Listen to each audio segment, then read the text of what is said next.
Hi everybody, I am here again for another vlog, and it's been over a week, but some things have been going on. In my last video, I feel like I said I wasn't going to talk to you guys about my cancer anymore, but I'm going to have to rescind that statement because some news has come up.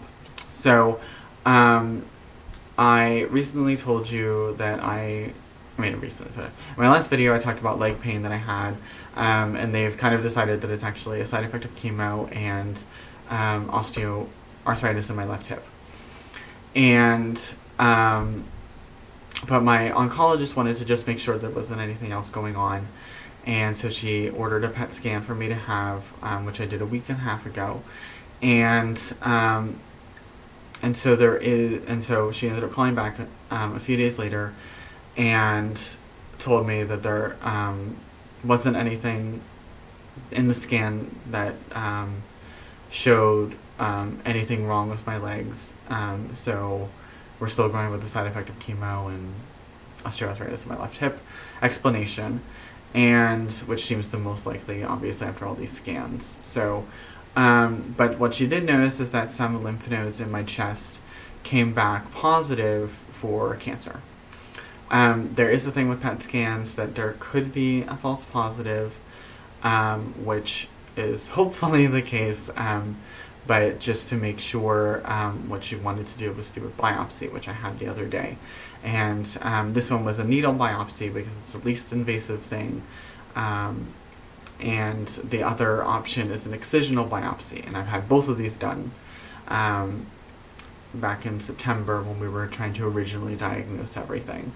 So, but hopefully we can just hopefully the needle biopsy, the tissue samples that they got from my chest, will give them enough information to be able to see exactly what is going on. So I'll keep you all posted. I provide updates on Facebook and Twitter. I'll provide links to at least my Twitter because my Facebook is actually a personal Facebook. So, but my Twitter is for anybody. So if you want to follow me on there, go ahead. After the PET scan, I actually was able to go up to Alexandria, Virginia, and the bookstore Hooray for Books was hosting an event, a Fierce Reads tour stop, and unfortunately I ended up being late to it, which was very, very sad because I couldn't get the PET scan scheduled any earlier, and for some odd reason, I've never seen an event actually happen at 5 o'clock. But for some reason, they decided that they were going to go ahead and have this event at 5 o'clock. So, that meant that I ended up being very, very, very late to it because I had the PET scan and then Friday night traffic outside of DC. So, I got there at like 6:15. I was basically able to go in, get my book signed, say hi to everybody, talk to my friends Gabrielle and Andy, who I loved seeing again, and then leave. That was basically about it. I was there for like half an hour, and so that kind of sucked. But luckily, I was gonna be in the area for the whole weekend anyway, staying with some friends. So it wasn't like as if I just went up straight for the event and I had to drive back home. The 4 authors were Lindsay Smith, whose book Secret I don't actually own, and I didn't really have the money to buy it, otherwise I would have bought it because it sounds really good, and I do have it on my computer as an eGalley, so I'm excited to read it. Anna Banks was there, and she writes the Poseidon trilogy, and so I was able to get this signed, and I've read this book and of Triton, and I'm excited to read of Neptune, which is out now. Broken Hearts, Fences, and Other Things to Mend by Katie Finn. Katie Finn is one of my favorite authors. I've read her previous 3 books, which were the Top 8 trilogy, which I absolutely adored because I love books that combine prose and kind of more modern technology, like Facebook messages, status updates, texts, emails, things like that. So that's always really fun. This is a completely straight prose book, and I'm really, really, really enjoying it. I'm almost done with it. Gonna finish it tonight. And she also writes as Morgan Matson, which are also young adult romances, but they're kind of more heart-wrenching from what I've heard. I've not actually read one of her books as Morgan Matson, so but I do really want to. And she's basically a sweetheart. I love her. So, and then I also, Marie Rudkowski was there too, and her debut is The Winter's Curse. Oh no, it's not a debut. I don't know why I said that. For some reason, I don't know. It's not a debut, I'm sorry. She's had several other books out before. And I started reading this at my pet scan because I accidentally left Broken Hearts at home, which was a mistake. So I didn't have it with me, so I started reading The Winter's Curse, which I'm only like 30 pages in, but I'm absolutely loving. And so as soon as I finish Broken Hearts, I'm going to get back to reading this. So it's really nice to, go to that event and do all that.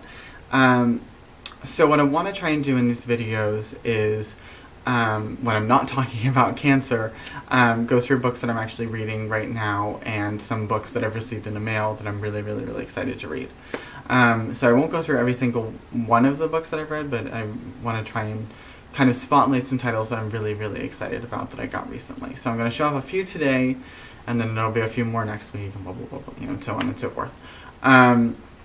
I didn't necessarily receive all these books in the past week. Some of them are from a few weeks ago, but I just want to show them off now.